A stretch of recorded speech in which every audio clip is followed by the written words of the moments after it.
হয়েছে গো? আরে কিছু না চাচা, বলি তো এখন বরযাত্রী খাইছে, পরে ঢুকতে চার্লি কেরম করছে। বাড়ির লোক একটু পরে খালি হয়। আরে কাকে কি বলছো? এটা আমার বড় জামাই। ও আগে বললেই হয়। আসেন ভাই আসেন। চলো বাপ, ও আসলে চিনতে পারেনি। হ্যাঁ, আমাকে গলায় নাম লিখে ঝুলি বেড়াতে হবে যে। বসো বাপ, রাগ করো না। কি হলো ভাই? এই দেখেন, ক্যাটারিং এর লোক বড় জামাইকে চিনতে পারেনি। হো, ভালো আছে তো বাপ? থাকতে দিছো কই?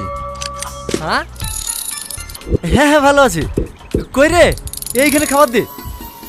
ভালো আছেন মামা? আরে চম্পা, খাওয়া দাওয়া করেছি তো মধু?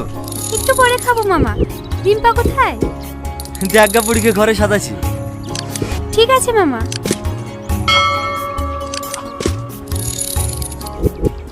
একবার দে, একবার দে, দেখ ঝামেলা কথা বলে দেখি। ভালো লাগলে সাবস্ক্রাইব এবং ফলো করতে একদম ভুলবেন না।